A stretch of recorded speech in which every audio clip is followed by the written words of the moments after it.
Hello, Dan. Thank you for being here today. Andrea, so great to be here. So, I want to start with this question about spatial web.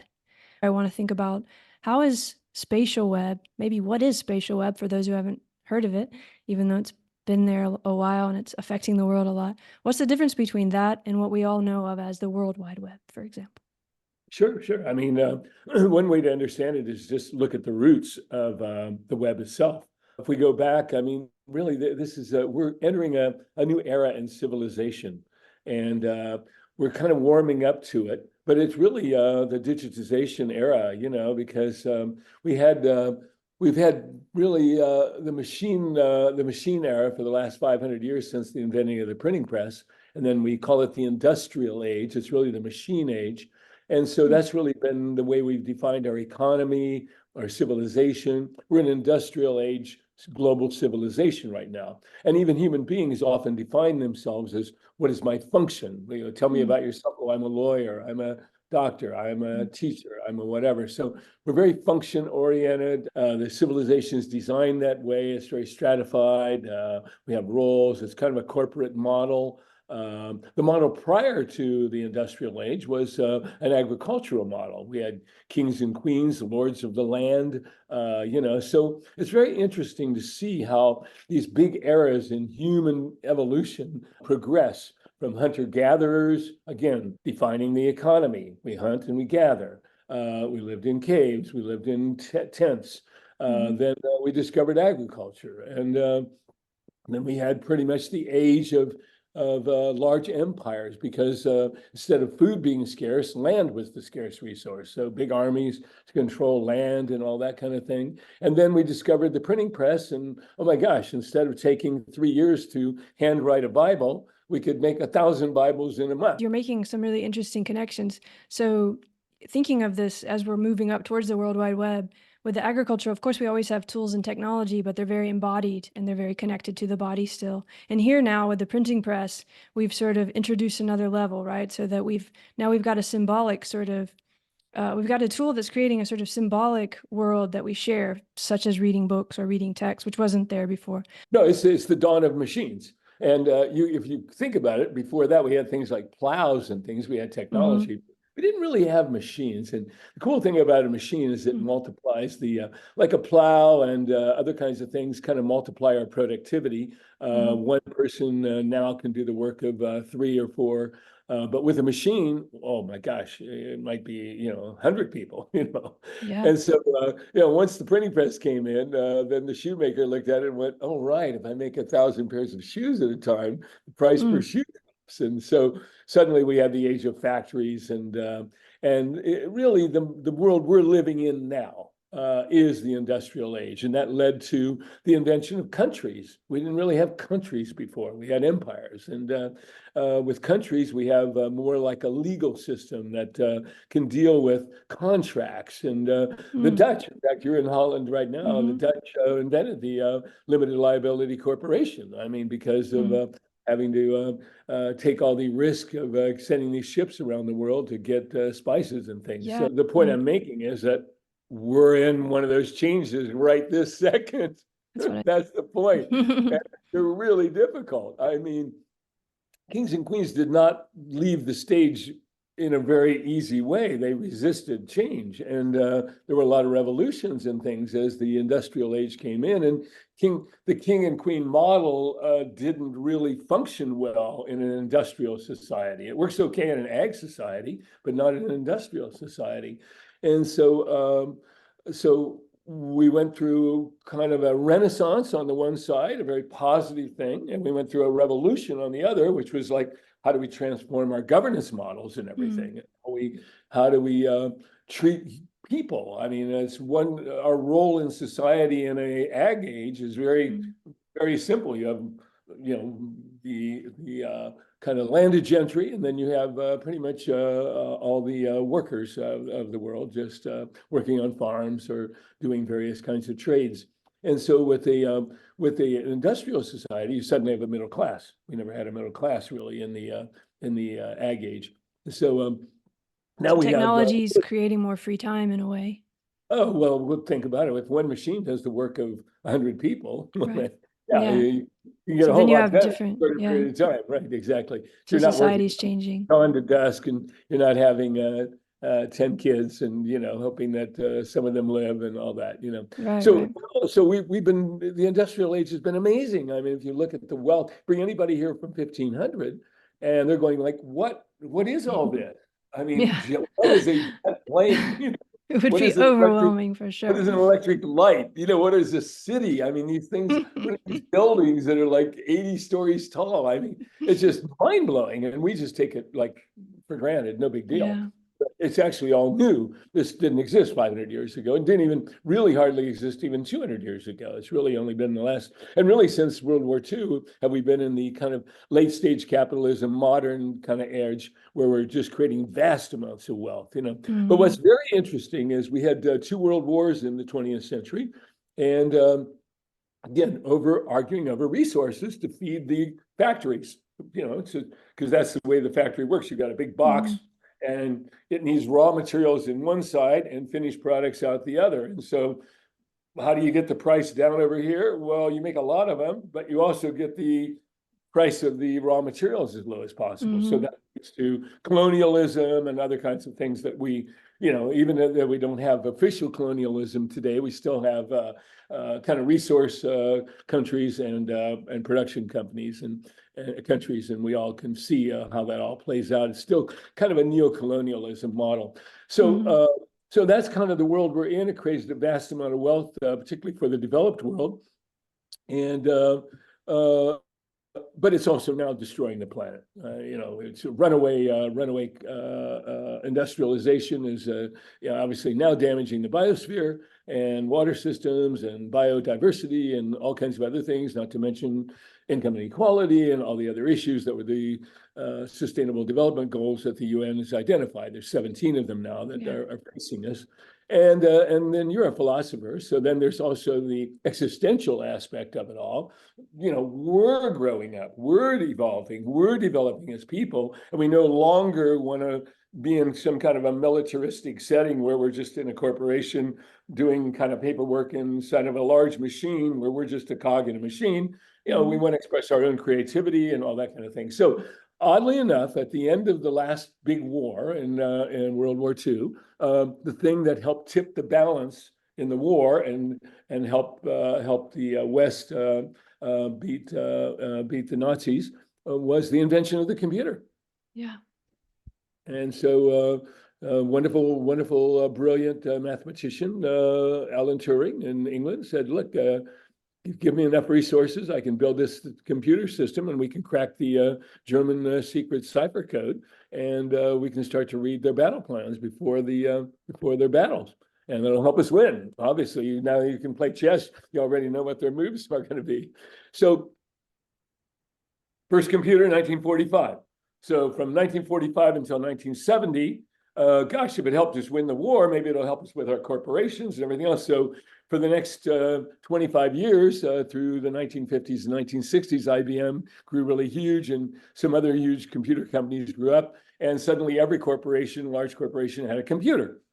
And the Pentagon had a computer, and every government agency had a computer in Europe and the US and developed countries. And somebody at DARPA and the Defense Department raised their hand and said, we got a problem here. Our whole military is running on this one giant IBM mainframe. Oops. And the Russians have highly accurate rockets now because they put up Sputnik and we went to the moon and all the rest of it. Mhm. One missile into the computer complex and we're completely blind. Yeah. Let's try to And visualize this for a second, because this is really fascinating to me, the switch that you just described into the computing. Because so we were talking about something like a printing press or something like that, which seems more understandable because it's based in a language that is not just binary. And you're more sharing information rather than able to do something like what you described with Turing, where you can sort of intercept and read code. There's some kind of new digitalization going on, right? That's different. How do you see that? Like, how is that different? Because what you're describing is revolutionary, and it's a cognitive shift, and it's a shift of behavior, and it's a political shift, and it's all these shifts. But like, how would someone who doesn't really understand what a computer even is, like at that moment, get a grasp on what happened. Is it digitalization? I mean, I think one very simple way to look at it is everything is just an externalization of the human body. So the initial inventions were like spears and better tips on the spear tip to be able to hunt more effectively. And so you're a better hunter, so you live longer, you got better, more access to food. So the inventions are all extensions of the human body. It's like the musculoskeletal system and bows and arrows and a lever and ultimately a wheel. It helped us move heavy objects, and we can build the pyramids and do all kinds of stuff. So the initial phase of technology development was just arm lifting, throw things. How do we do that better? So most of the inventions were extensions of the body. Because that was the way to survive, to nourish yourself, to survive, capital, or survive longer, because the kids to work. Work was based on that. You got food to feed the children; they don't die. Yeah, all that. Your tribe doesn't die, and the whole thing. So we can track the evolution of technologies. You can actually watch the spear tips get better, and then the first bows and arrows, and the whole thing, and then same thing with the wheel, and then the plow. Right. And then, yeah, that makes sense with the leisure class thing that you said too, because as the technology gets better, the economy begins to shift towards, and so does the power, right? Technology absolutely defines everything. Take a look at it. When you're a hunter-gatherer, your tribe cannot be more than 100 people. You'll overeat the area really fast, and all the food will be gone. You have to split the tribe if it gets larger. So it's got a kind of an enforced scarcity issue that tribes faced because they're eating directly off the land. They're not growing anything, so they're hunting for protein in the animals and fruits and vegetables from the land. Well, you're going to live in a small tribe. So what do we have for 200,000 years? Tribal life. Right. Suddenly we discover agriculture. Wow, we can have fields. One grain, people don't realize that aren't in agriculture. One kernel of corn, one single kernel of corn is worth $1 million. Why? You plant one kernel of corn in the ground. You don't have to grow it. It'll grow itself. You just protect it from attack. Incredible. It'll grow up. It'll make 1,000 kernels of corn. Yeah, it's incredible. We forget how magical that is. Then you plant 1,000 kernels of corn. Now you have 1 million kernels of corn. I mean, my God, you can feed half of it to the people, put the other 500,000 in the ground. Now you can feed the Persian army. I mean, so, there was kind of an enforced limitation there. And so suddenly with the discovery of agriculture, now you've got cities. And so now you have city-states. Now you have slowly empires growing up from that, armies, the whole deal. And so that's the great age of the empires that lasted for really, you could argue, 8 or 10,000 years. And then the discovery of the printing press. And so that's only been 500 years, right? That was 1457. Accelerating. And think about it now, the printing press, when it came in, nobody was literate. Right. Priests were. That's what I'm saying. Royal family. The church, but 95% of the population really didn't read and write. You just apprenticed to your parents and learned a trade. You worked on the farm. You didn't need to read. Soldiers, you didn't read. I mean, like you said, only if you were in the church did you read. Maybe there were hymnals and things like that. But people weren't like going to the bookstore and buying books and reading, and they weren't even going to school. I mean, that's just the way it was. So there were no books in circulation effectively in Europe in 1450. There were 9 million people living in Europe in 1450. But by 1500, 50 years after the printing press, there were 20 million books in circulation in Europe. Incredible. What a shift. That was the foundation of the Renaissance, and the thing exploded from there. And so that's really the evolution of culture at that point, right? It just exploded. And we call it the Renaissance because, look, changes in art, changes in governance, changes in philosophy, changes in religion, changes in almost every aspect of life from that single printing press, right? And a huge change in power structures, information. Kings and queens were washed away over the following 200 years, right? And now we created a modern corporate world where even communist countries still have a President Putin and heads of the Defense Department and all this. They just look like a corporation. It's a Western, Eastern version of capitalism, you know. So that's been the model up until now. So when you see these technologies, they actually bring everything with them because if you look at it, the core DNA of the way the civilization is functioning is around its wealth creation process. How does it get its food? How does it get its materials? Oh, well, then if that's the primary function, then the governance and everything are derivative. They're second order. The first order, the first principle is how are we making our wealth?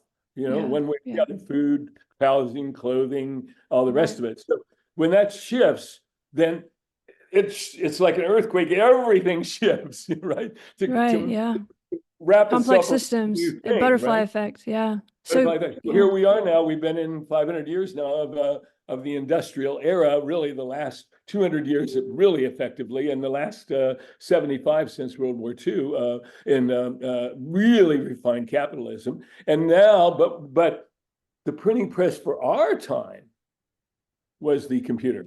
In 1945, to help win the war, people thought, "Oh, that's cool. It's another machine," but it's a digital machine, right? And so think about it now. So the first inventions were extensions of the body, right? And then even the printing press, in a way, was extensions of the body. We could write faster and write books in a real short period of time. The next wave of inventions, though, that came with that, because the age of science blew up in 1500s, were extensions of the senses. So we had microscopes. I mean, that came right out of Holland again. Telescopes and all these kinds of things really started to emerge. And so we're extending the senses now. So, you know, first we extended the musculoskeletal system, then the senses, right? Then we kind of a couple more hundred years, and suddenly we discovered electricity and started to have networks of electrical lines and telegraphs and things. Well, that's kind of like the nervous system. See how it's playing out, the body's playing out. So then what's the computer doing? Well, it's mimicking the brain. So it's the first invention that can extend the brain, because the first computer could just add, subtract, multiply, and divide, but wow, it could do it at high speed. Just the way it could make 1,000 books. The computer could do 1,000 calculations in a second, you know? And so suddenly now we've done the entire body. So now the computer began in 1945 doing very simple add, subtract, multiply, and divide.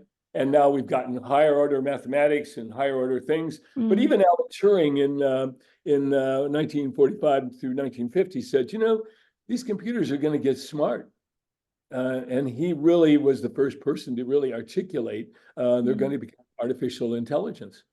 And so what is artificial intelligence? Well, it's a digital brain that can be as capable as a human, and maybe 1,000 times more so. And so we've had 75 years since that first computer, and every 25 years we have these big jumps because the technology gets faster and more effective, and as you said, networks. And so we went from 1945, the first computer. Then by 1970, every major corporation and every government agency in all the developed countries of the world had computers, but they were all siloed. They didn't talk to each other. And they were vulnerable. If they crashed, everything that was plugged into them would also crash. And so somebody at DARPA, Defense Department, and said, hey, gee, we're vulnerable here. One targeted missile into the Pentagon, and we're blind. And the Russians were in the war. So somebody said, well, I've got an idea of how we might be able to make a network with no central hub. And so they did an experiment with 4 computers, clear back in 1969, here in LA at UCLA, also Stanford, UC Santa Barbara, and University of Utah. Four computers in 4 locations with no central computer. And we'll call it the internet. It was a way of networking networks, so internetworking. So they just shortened it to internet. And so now everything didn't have to be in one place; it could be kind of shared in many places. The idea was you give every computer an IP address, an internet protocol address, and then a protocol to share little text files with each other. That became email. And suddenly anybody anywhere in the world could connect to that network because it used the kind of Hmm. phone system network and everything. Global communication system that was borderless, decentralized. You don't have to call me to join. You just download an IP address for your computer and plug it in, and then you can start sending messages. And from 1970 to 1995, that was the age of the internet. That was the age of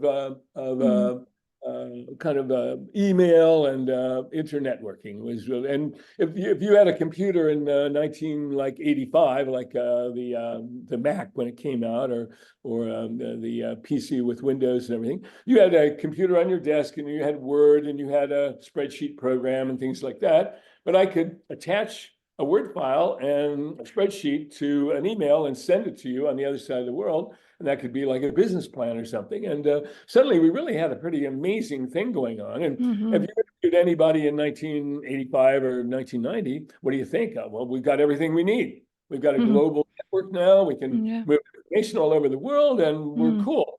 But that wasn't where it ended. Tim Berners-Lee came along in the early 90s and went, chips are getting faster. Networks are getting faster. Instead of just sending text files to each other, actually send fully formatted documents, scientific documents with charts and images and fonts and everything. And so incredible. It must have seemed so incredible to receive something like that and be able to see it. And yeah, it was a brilliant idea, but he did exactly the same thing they had done with the original internet. He gave every page an address, and they created a protocol for all the pages to link together. Yeah, So more distribution. HTTP. And so now here's the funny thing when you look at it from a historical point of view.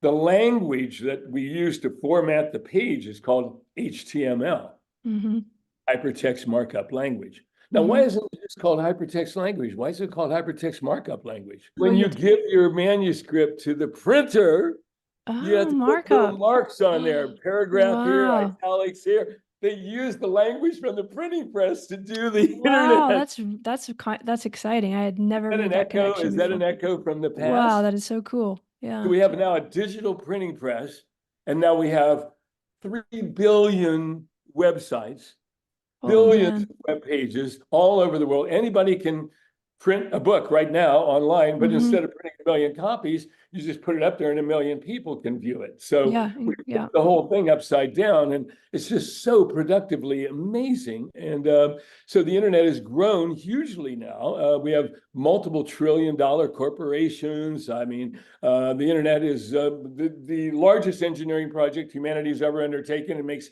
NASA look like a little kindergarten project. I mean, just trillions of dollars in servers and satellites and undersea cables with fiber optics and websites of all types, Amazon selling every kind of product you can find anywhere in the world, and Google indexes the entire library. This is the largest library ever invented in history. And I mean, I went to school at Berkeley, and one of the reasons you go to a really good university is they have a great library, and so, but now suddenly the children all over the world, in every country from Bangladesh to Greenland, all have access to the same library now, the largest library in the world. So that's really been an amazing accomplishment, and we're standing on top of it right now. And the spatial web, which is what we're doing right now, is simply the next level, the next layer. Well, before we get there, I want to look, because you're giving me something like a revelation.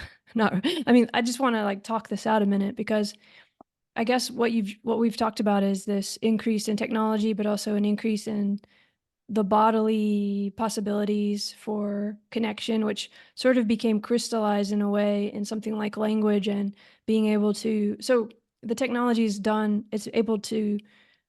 We can see farther. We can see smaller. But now we can also share all of that stuff, that information, and connect in different ways. And that's become kind of crystallized now in the technology in a way, such that what you're talking about with the World Wide Web is almost like, you said it was the brain, but it almost feels like it's a body I mean, I'm more embodied cognition, even though the brain is, of course, crucial. And I understand the architecture, inspired a lot of computation. That's all true. But as you were talking, I was thinking it's actually that we've almost condensed physicality into the technology.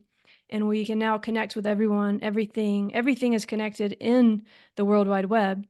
But something's missing now. And it kind of goes back to that physicality and biology and the interaction of the actual world itself with itself, which I think leads towards the spatial web.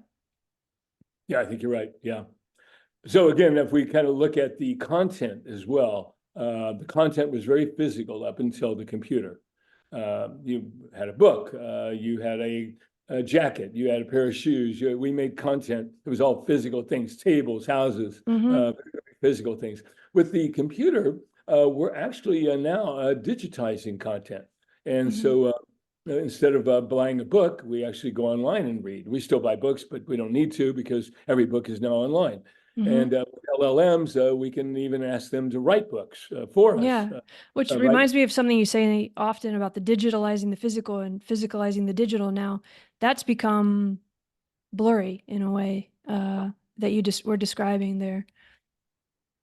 Well, I think if we go back in philosophy and metaphysics to the Upanishads and to Sufi poets like Rumi and things like that, they've been arguing all along that what looks physical isn't as substantial as you think.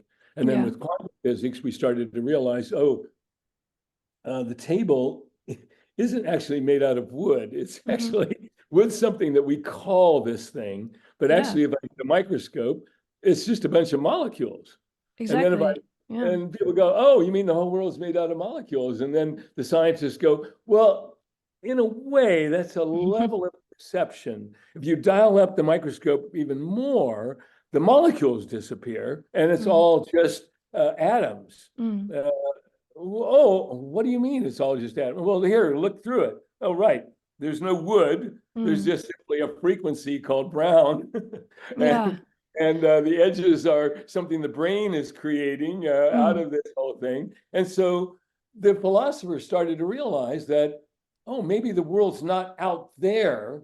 Maybe the world's in here. Out here is energies and moving around, and we're putting them together in a way that we call the world, but the world's not out there the way we normally think about it. It's actually a mental construct that we're making constantly. And I was thinking about Descartes when you were talking earlier too, and this mental physical divide and this body becoming sort of mental, and how when you were describing that evolution of technology, that it seemed to be becoming more so-called kind of mental or something like that. But actually, it's just nestedness of a very similar thing. I'm not sure we need to say it's only inside or only outside anymore, but that's such a hard idea to hold. Well, there's a really great book that I recommend everyone read. It's Dr. Donald Hoffman's work at UC Irvine. He's a cognitive neuroscientist, and his book is called The Case Against Reality. And he's really showing that whatever it is that's out here doesn't look like that to every animal. It isn't, we're humans constructed in a certain way that we call culture, and we buy into it and believe in it and that kind of thing. But animals see it differently. And his book has done a lot of scientific experiments with different animal structures, and noticing how what we're really doing is we're really set for evolution. So things that allow us to evolve are what we're paying attention to and what we're doing. And so we're building evolutionary worlds. And we inhabit those worlds, and they allow us to evolve more effectively. So it's really Darwin's kind of model, but he's starting to realize the mechanisms of it, and that ties into active inference, which is what Dr. Carl Friston's work is all about. Is actually how are the choices we're making? How are they mathematically? What's the core math of that allows us to find evolutionary pathways? And so that's the variational free energy principle that as we're more effective in our choicing, we are more effective at surviving and thriving and evolving. And so So the free energy principle, and out of that active inference, and then out of that active inference AI, artificial intelligence, is kind of the new cutting edge of our understanding of how human thought interacts with reality in a way that is the most evolutionary pathway forward. And so we're already doing it, just like relativity and quantum physics existed before they were written down. Like, science discovers the principle. So Dr. Friston really, I mean, isn't inventing this, he's discovering, this is how we're doing it. And then we as a company have been commercializing that and embodying that in the form of AI products, so that then we have evolutionary AI. Yeah, with verses. And I want to get into that, but I think there's a little bit of a switch there between the World Wide Web, which is very 2D, I guess. So we were kind of there in this 2D universe in a way.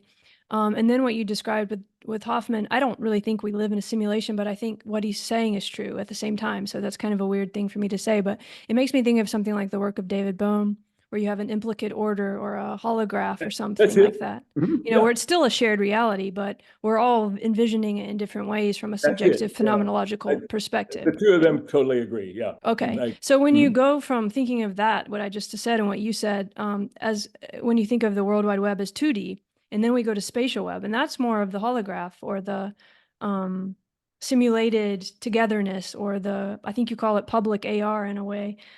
It's a way of, it's like going to another level. If you think of World Wide Web as 2D, then we're going into spatial web, which is, what is that? So it's really just exactly what we were talking about, how we did the World Wide Web instead of just email.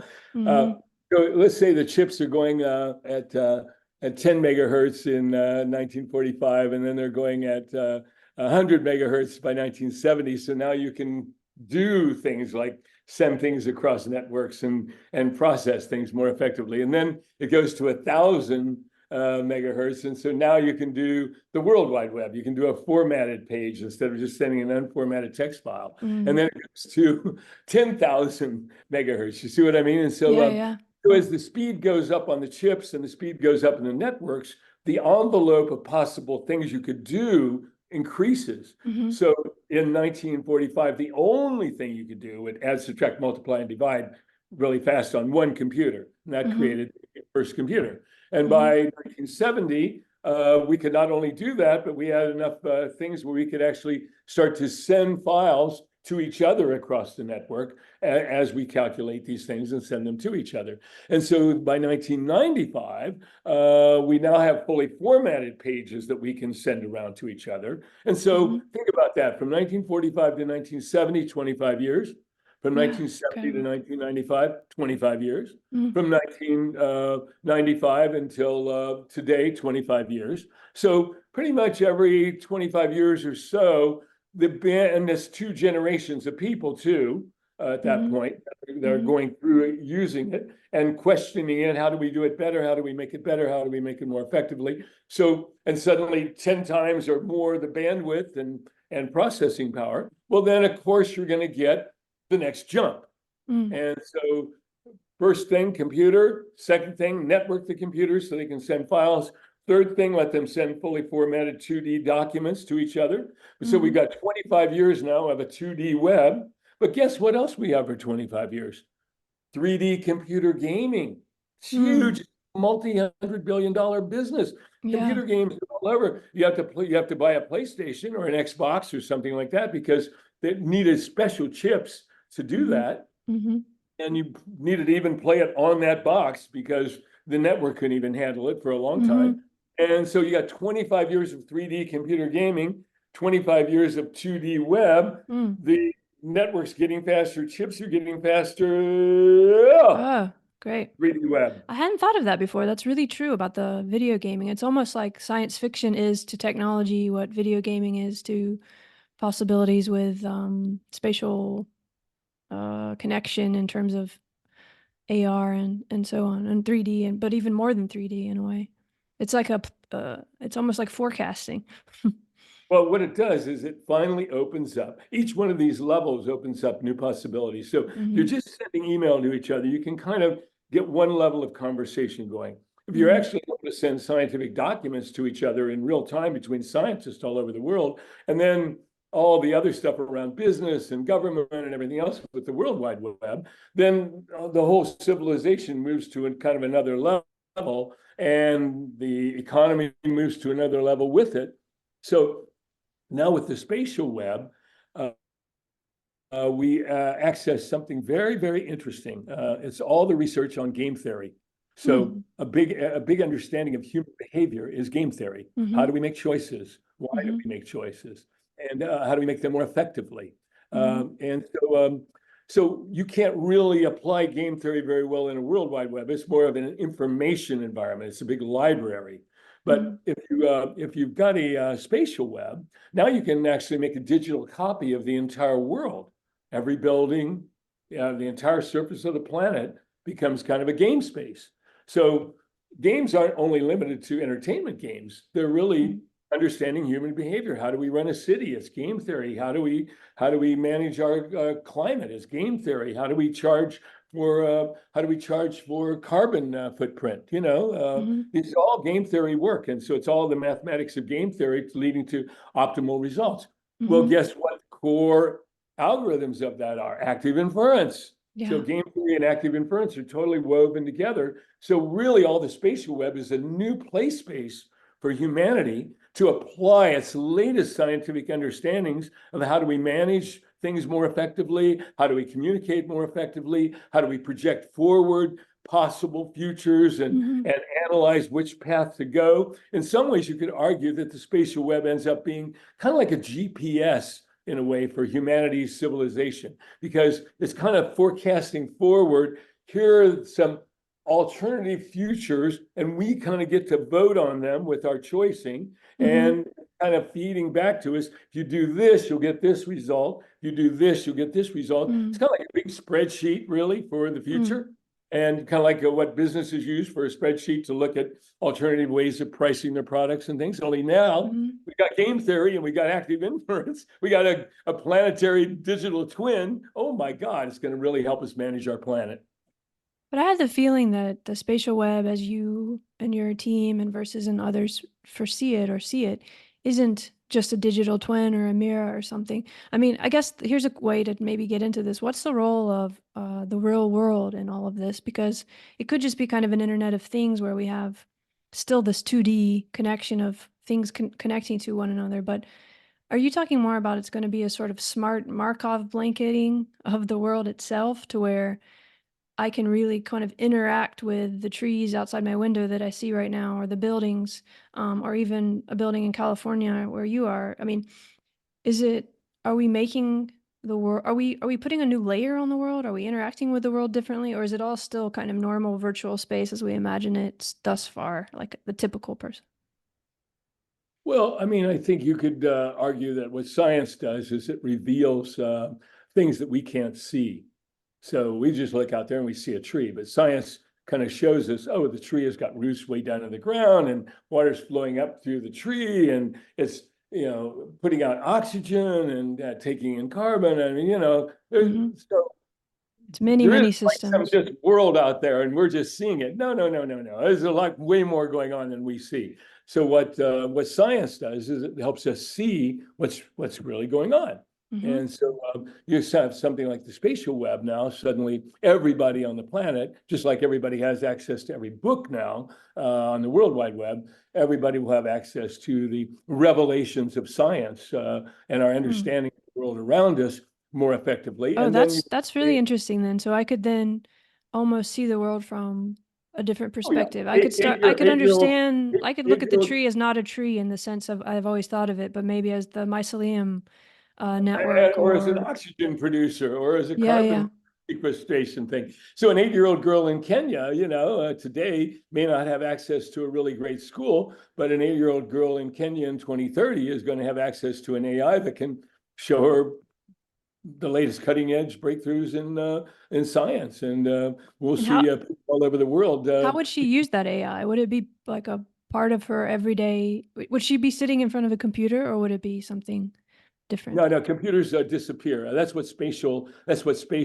computing means. You're no Exactly. longer in front of the computer. It's in the world is already embedded with information. We just can't see it. So that tree in front of my window here is producing oxygen, but I can't see it. But if I had AR glasses on, I could actually say, oh, show me how much oxygen that tree is producing. It could actually just show me the oxygen coming off the tree. Well, imagine, young children growing up with that level of knowledge. Well, their understanding of ecology and the environment and everything will be like state of the art. Yeah, I think this is an important point, though, I think for people who haven't thought about it, because this is really a spectacular thing to go back to thinking of the plow and all of this, where we had this extension in a kind of physical object, and then we sort of condensed everything into a 2D space, and now we're used to interacting through the object, like the computer, to access all of this.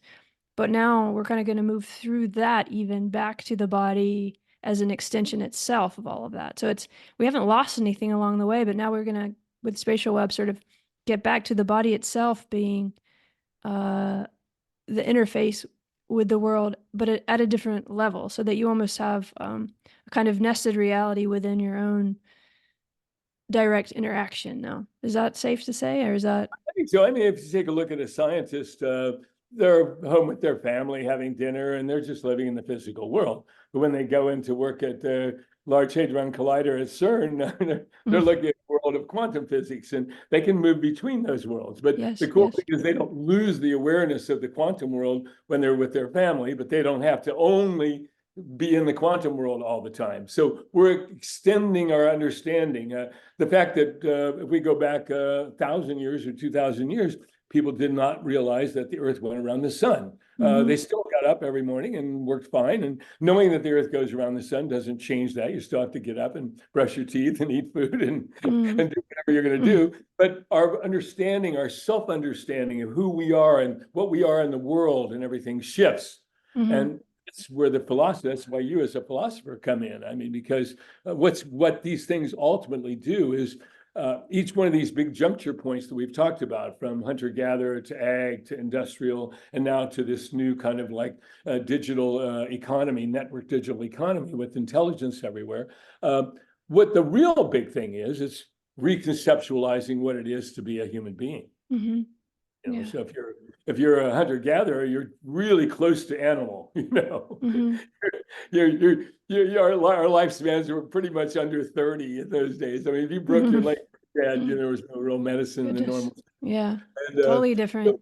Totally different yeah, and then spatio-temporal then experience. the great religions all came along with agriculture. Christianity, Judaism, Buddhism, all these things really came with agriculture. And so then we had a sense of like, oh, there's a heaven and there's humans on the planet and all this kind of thing. And then with the industrial age, the age of science came up. So scientism really took over it's the new modern religion of most people in the West. And we still have our traditional religions, but really we're very scientific in our thinking right now. But then now we're about to move into an augmented reality environment, virtual and augmented reality with intelligence everywhere. So it will itself have its own earthquake impact on our understandings of who we are, how we are together. It may lead to kind of a sense of global community. Oh my gosh, we're starting to realize that the DNA is the same pretty much in everybody. It doesn't matter whether you're from India, Africa, Greenland, whatever. I mean, you can hardly find any differences between humans at the DNA level, and we're all really one tribe instead of we're not. And maybe with AI and robotics and these kinds of things, we may be entering an age of abundance, sustainable abundance, even where we do it in a way that doesn't damage the biosphere.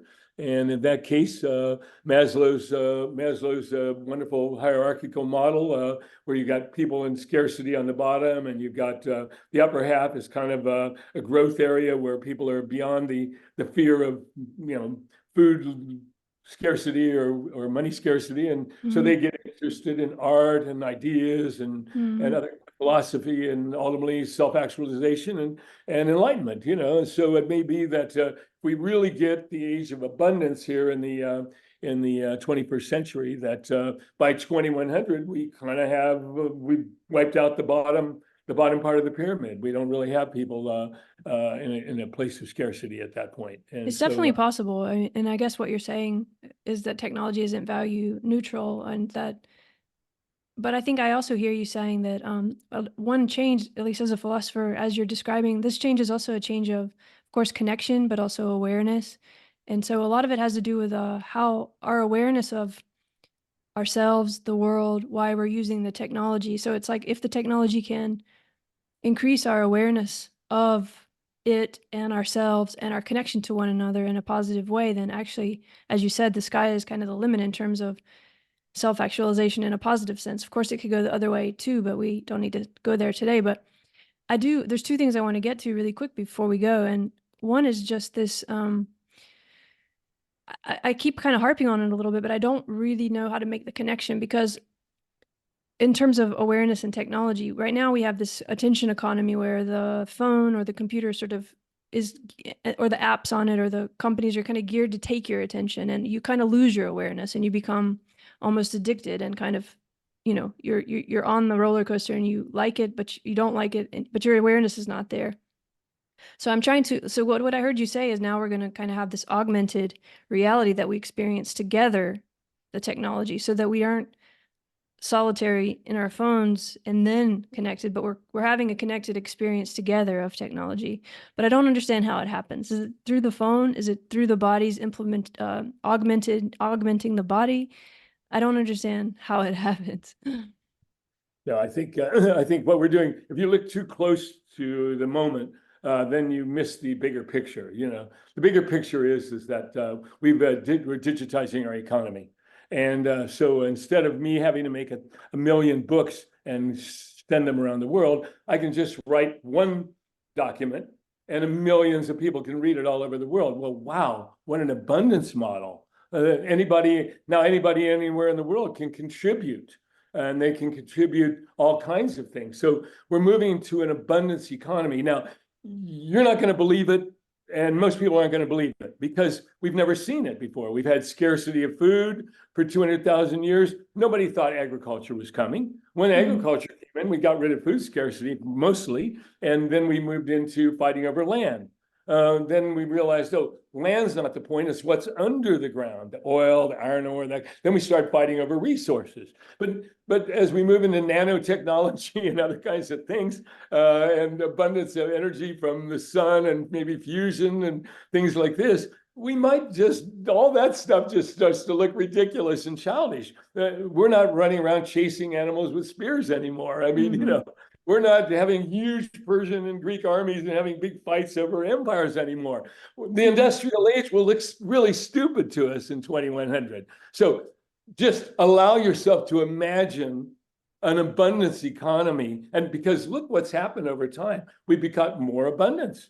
Yeah, we are. Only now we haven't learned how to do it sustainably. But now we have the science and now we have the technologies to allow us to create sustainable abundance. Oh, well, then you're getting into kind of a really beautiful next jump.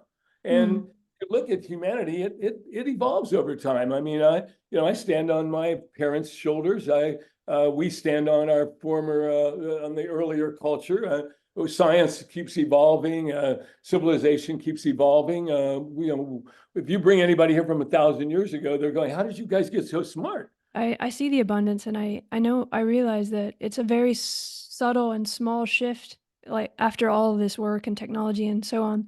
A bit like when haptics came to the phone, it was something you couldn't imagine at all, and then suddenly it's everywhere and everyone's doing it. I think I know we're on the edge of that, and I know all of this is part of it.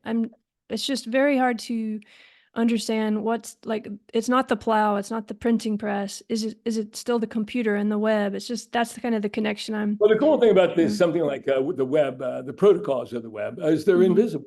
They just run on the network and make it work more effectively for everybody. So the spatial web is really built on two protocols, just like the World Wide Web. World Wide Web is HTTP and HTML. Spatial web that's hypertext transfer protocol and hypertext markup language. So we just build on top of that. The next layer is the hyperspace transaction protocol, HSTP, and the hyperspace modeling language. And so that tool then is available for anybody anywhere in the world to use. It's like when Apple brought out the iPhone, they said, look, you guys can make apps. We're not only going to make the apps, you guys can make them. And some young kids thought up Uber or Airbnb or all these other things. So what these new protocols do is they release the creativity of humanity in a new way. Okay, So now I'm all starting to we see have to it. do is kind of almost get out. Here's the protocols and get out of the I way. see. So you've created the toolkit for people That's to it. do this, yeah, That's it. with this That's it. new coding language, which is very exciting, and I It love the unlocks names. more creativity from humanity I all see. over. So you've created the nestedness, like the next kind of nesting You of got all of it. this. But what's going to happen with it is up to everyone in a way. Right, but what we do see is that even though there's difficulties in the transition, we do evolve to a new level every time. There's a long now 200,000 year history of it. We just continually grow philosophically, in Yeah, our medicine and everything, right? I mean, right. we just got probably lifespans and from 2100 on will be 300 years. I mean, this is a different game we're about to step into, a whole new civilization. And the transition is going to be complicated from say, I would say probably the developed world of Europe, US, and the other developed countries will probably obviously move more quickly because they already have the networks really highly done. So by 2050, the developed world's probably moved pretty quickly, but this is everybody all over the world is going to, it's already connected through this. So I would say, there's a lag of maybe 10, 20, 30 years, but and finally the whole planet kind of gets there. And Yeah. so instead of just having US, Europe, and other developed countries kind of living currently in the model, we have a planetary wide abundance economy Yeah. from 2050 to 2100. That's what's in front of us. Yeah, and it is exciting. We don't have time to get into the coding and all the wonderful things maybe another time, but I do want to at least touch on the difference between like we were talking about the 2D and the sort of that leads to like large language models, thinking of neural networks and so on. And you mentioned active inference AI, which is connected more to the spatial web and to Versus. And so I hear you talking about two things that are kind of important if we're going to have this, if we're going to move in this orientation of abundance and awareness and actualization. It sounds like we need some transparency and we need like a connection to, we need nature, even if there is no distinction in this way. And I feel like active inference AI LLMs definitely don't give us that because it's two-dimensional, but there's something with active inference AI in which you can have this active learning in the moment, and it is like a living system. And you can have more transparency, and it is more natural, right? Or how do you, what do you think about that, those words? Yeah, no, you put your finger on it. If you look at an LLM or a neural net, they make ChatGPT, then they make ChatGPT 2, then they make ChatGPT 3, then they make ChatGPT 4. Well, it's just like an iPhone. It's a machine. It's a digital machine, but it's a machine. And so you build it, you use it, and if you want something better, you have to wait for them to deliver the next one. Yes. Your laptop doesn't get better by you using it. No, But you can't update it in real time, like we change learn it. every moment. We are learning even from this conversation. We're evolving, and Yeah. we learn. That's So the living. Yeah. active inference is a self-evolutionary AI. There is no GPT 1, 2, 3, 4, 5. You just release the child and it grows up. Active inference is a self-evolving AI, the first one. Now, what's the other great thing about it is if you look at OpenAI and Google and all the other big AIs that are out there right now, they're a giant machine. They're having to use thousands of chips and megawatts of power, and you get to ask this giant machine questions, and it gives you good or bad answers depending on the luck of the draw that day. But really what we do is we have conversations with each other, and we check and cross-check our understandings with each other all the time. Active inference is modular. So our tools don't create a giant AI. They're AI tools that allow you, if you're a nutrition specialist living in Portugal, you can make an AI that helps people with diabetes manage their diets properly and do various kinds of things. If you're a person specializing in French history in Paris, you can do that. If you're a farmer in Kenya, you can build a whole thing around farming in the Kenyan environment because there are all these different bioregions. And so what we've created with active inference is a kind of like a web of AIs, and they're all chattering with each other. Well, that's what humans do, and they create culture. But it's also dynamic, so it's also growing and changing as it's doing all that. We call that culture collective intelligence, and it's evolving. And you look at the whole world understanding of reality 20 years ago. It's different than it is today. So, Mm. so we don't have to build this giant thing and maintain it with nuclear reactors and everything. I mean, poor Sam Altman's running around trying to build nuclear reactors to run his data centers. No, no, no, no. Many, many, many small AIs all learning and evolving and talking to each other creates a collective general knowledge of humanity together. That's the right approach. And it doesn't use all this power because they're small things. They can run on laptops, they can run on smartphones, they can run on small computers. So it's a very beautiful model, and it's an evolutionary model. And what active inference and the free energy principle do is they tease out how plants are doing it, how animals are doing it. All living systems run on the free energy principle. Yeah. So now we have an AI, a digital technology that's grounded in biology. Well, Yeah. that's what we wanted. That's the protection right there. So it finds evolutionary pathways then. Yes, this is now starting to make things clear, like what you were saying about the tree, where it's not just what I think of as a tree. So in a way, this language that you've described and with the active inference, it's built as a living system, not as this digitalized 2D thing that we were talking about with the computers. So it can be in the same way that the tree is many things, depending on what perspective, many things, which is hard for us to get a grip on because right now the way AI is, it has to be the same thing for everyone all the time because it's static. But this is something that what I like a lot, this idea that I have of waymaking, or what you've said many times, is each person has a very different trajectory and perspective. And this is a way of us somehow being able to have that as part of the AI, so that, of course, in the same way that I am going to experience the tree differently from an insect or you or whatever, the AI itself is also changing and living in that way. And now I'm starting to see sort of how that is very different from traditional World Wide Web, but also how it's very open at the moment of we're all going to have to take it in a certain direction. 100%. Now think about this too. Would you rather have a group of tech bros in Silicon Valley building a giant AI for the world, or would you rather have the world building many, many small AIs that are all working together and talking to each other? So Yeah. I call it being hyper local. You want the people in Kenya building their own Yeah. AI, the people in Vietnam building their own AI. We can't have tech bros in Silicon Valley No, building no.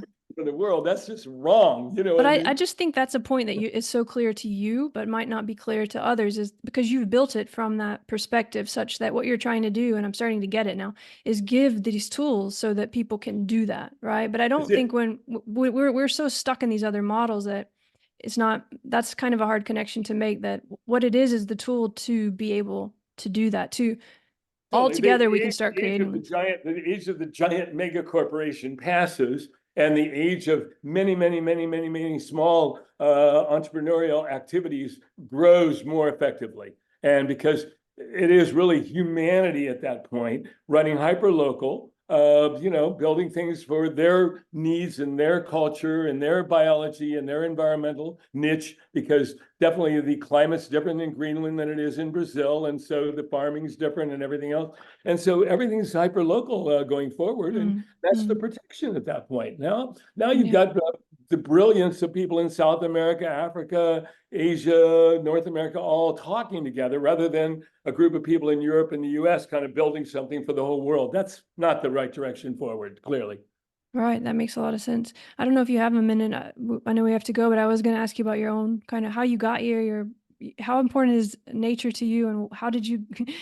What's going on? Like, how did you get to this point? I Well, know no, we no, it's can't. funny. My grandfather had a farm. My Oh, dad's an okay. engineer. My dad's a car engineer at General Motors. Oh, So he wow. grew up in engineering, but my grandfather had a farm. So grew up also a lot of time on the farm, growing food and all that kind of thing. And so I think I got 1 foot in nature and 1 foot in engineering, Yeah, so you had both. Yeah, Yeah, yeah, exactly. very interesting. So that's your And I trajectory. luckily, when I was at Berkeley, I met a wonderful old Chinese philosopher. He was a Taoist master from China, and Hmm. Wow. he had a small center, and a lot of Asian mystical teachings came into the Bay Area, Hmm. in that period. And so we had Tibetans teaching Tibetan Buddhism. We had Hmm. Taoist masters. We had Zen teachers and all that kind of thing. But I had a wonderful Taoist master, and Wong Kong Wow. Sai. And the Tao Te Ching is pretty much uses nature to talk about the nature of consciousness that is very similar to water. And I recommend the Tao Te Ching as one of the primary books for everybody. It's just a wonderful, wonderful piece of a very simple, beautiful little poetic things that give you an insight into how your own mind works. Really Yeah, beautiful. I agree. I'm so glad you said that. And I mean, that's part of way. I use this word way. It's like Tao, Exactly. and but you never have, like, once you find the way, it's not the way. So that, I think that speaks very much to what you've been describing too with this living system. It And also leads to something that I would call trust. In other words, nature, we don't have to run around and organize nature. It's doing right, fine. right. The trees drop their apples, the apples are eaten by birds, the seeds are dropped somewhere else, new apple trees grow. I mean, I think we can trust humanity. I think we can trust our own evolutionary process. So if we just give the world better tools, we're going to find evolutionary pathways that we can't even imagine right now. Again, it's going to be some 12-year-old girl in Kenya or some 15-year-old boy in Vietnam or something that has this brilliant breakthrough that opens up a whole thing for all the rest of us, just Yeah. like Uber and Airbnb and things like that have done in the World Wide Web. These will be more, how do we live? How do we function better? How do we grow our food better? How do we do everything better? So I do think that I have a huge trust in human evolution and the way of nature. So the Tao Te Ching is really about the watercourse way and the way things evolve. So let's trust in humanity, give everybody the best tools that we can, and let's celebrate our collective intelligence. Let's do that. It's inspiring. I think it's very inspiring to hear that perspective. And yeah, thank you for it. It makes a lot of sense to me now that that's kind of where you started, because I do feel like it's somewhat, I mean, we say Eastern, Western, North, South, but there's a different perspective that you've already started with, which might be described as more Eastern. Yeah. Yeah, and so it's very nice. And thank you for it, and thanks for talking. Really enjoyed it, Andrea. It was really, really nice. And let's have a great adventure here over this next 50 years and Yeah. bring a whole new, more balanced, more sustainable civilization. Yeah, let's do that.